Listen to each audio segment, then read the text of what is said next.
Hello, everybody. We're 1 month away from Venom Let There Be Carnage. Or Venom Let There Be Some Carnage, since it's going to be PG 13. Damn it, Sony! Carnage! How do you look at that character? He killed his grandmother, his dog, his mom's dog, burnt down an orphanage with the people probably still inside, and you and probably consumed murders and other murders that he committed, and you looked at him and say, "Wow, this guy's scary." PG 13. What the fuck? Hard R.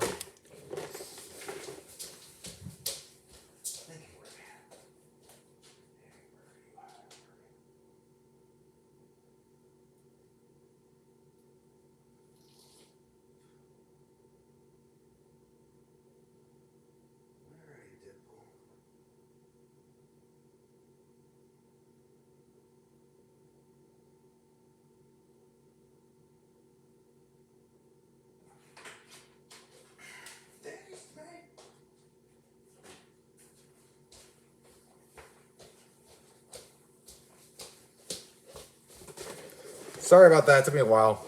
But these movies made money. They loved it. They both loved these. Okay, they loved the first one more. Well, it depends on who you ask. But still, they made money. They were connected to the X-Men universe, which some of them were rated PG-13, including Logan, which was connected to the X-Men universe. Take notes from Fox. That's not the bad ones. The good ones. Take notes on the good, on what to do. Alright, sorry. With that being said, I'm going to be reviewing the first Venom movie, which was PG-13.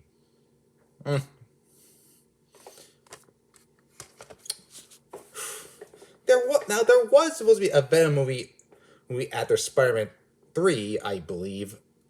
Don't know how you could do that when Eddie Brock got blown to bits.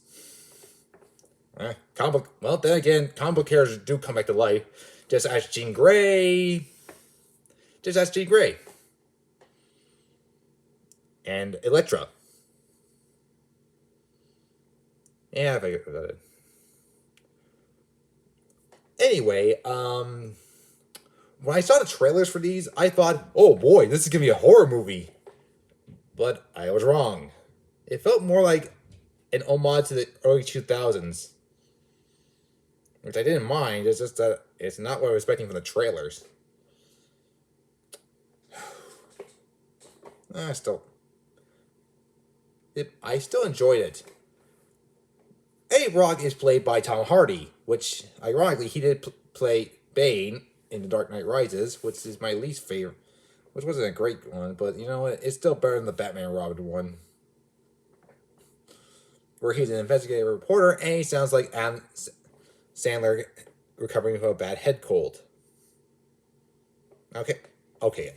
With all due respect, I don't mind his performance. It's not Oscar-worthy or great or anything, but I would still rather take Tom Holland over Topher Grace. I keep expecting Red Foreman to show up and say dumbass. And also and Venom looks a bit better.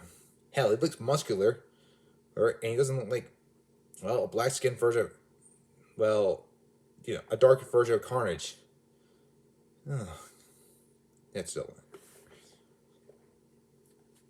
And I know there are some aspects in the comics that are missing, like there was Eddie's getting fired. Okay, actually that's there.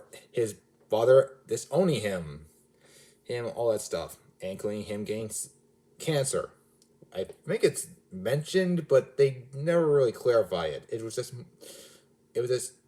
dropped. Not like, oh, it was dropped from the film. It was there. It was just dropped at, and then let the people figure out for themselves if he's sick or not. He does get fired, and he gets dumped by his girlfriend, and he lives in a shitty apartment. It happens. And let's say he breaks out Venom does hungers, and from there a lot of shit happens. Like he breaks into shit, and there's a scene where he's fighting against the squad, and It, and yeah, it does feel a bit neutered. Like, come on.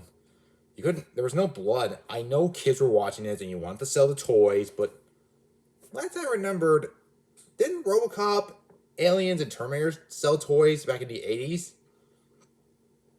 Yeah, they did. And they were rated R! Come on! That's what I hate about. You know, I get. Oh, sorry. I get sick and tired of people complaining about the modern era. Oh, shit. Okay, and my response, well, in my head, I'm always like, okay, I'll give you two options. Either A, live with it, or B, go live off the grid, you crybaby. Heck, I don't like it, but you know what? I gotta suck it up because I don't want to live off the grid. I need technology. To, I can't live without technology. Hell, I can't even live on my iPad, my PS4. Hell, I can't live without it. Hell, I can't even. Hell, I pretty much can't live in the woods during the winter. Off the grid. Anyway, I I am disappointed, and the villain, and yeah, we get some of his weaknesses like sound and fire are his weakness. Also, Carlton Drake and Riot. They feel last minute. Like they just feel like, oh, we need a villain. Oh, we need a villain. We can't use Carnage. We'll save him for a sequel. This symbiote named Riot. Okay, good enough. Okay, I admit I don't know a whole lot about the other symbiotes. All I know is Venom and Carnage. That's it. You think maybe they should have added a different villain? And yes, I know what I'm. And Riot was just there. It's like, oh, I'm the villain. That's it. He just wants to bring his kind more symbiotes to Earth so they invade. And I'm not crazy about Venom being a loser. How are you a loser, Venom? Did you get picked on by the other symbiotes? I need more elaboration. Also, I know a lot of people point this out, but yes, you can't do Venom without Spider-Man. It does feel, yeah, but keep in mind, Spidey was in the MCU at the time, and Thanos, yep. And I don't feel like I was much of Stark. Boy, that must have been heart-wrenching for the kids. That, along with his death Into the Spider-Verse. God, that was a good movie. Can't wait for the sequel. Also, then again, in the Amazing Spider-Man 2 game, they made Carnage without Venom or Spider-Man. Wrap your head around that. So yeah, Venom survives the explosion somehow. I think maybe he left a little part of him inside Eddie and it regrew. I don't know. So Venom, and then they show the famous tree in the trailer. Like a turd in the wind. Yeah, they cross spoiled it and they ate him whole. Kind of like how King Shark did in the Suicide Squad, where he just grabs that one guy and eats him whole. God, I love that movie. Way better than the 2016 one. And I consider that to be a guilty pleasure. And there's also a mentioned credit scene where it shows Woody Harrelson in a Carrot Top wig, and he says, and he's Clea's Cassidy. Yep, this is our Carnage. I have mixed feelings. One, I feel like he's a bit too old to be Clea's Cassidy. I think it was someone who could act crazy. If a young Nicolas Cage was Carnage, yeah, because like oh really, 90s Nicolas Cage was Carnage. That would have been hilarious, but and a bit terrifying for some people. Mostly hilarious.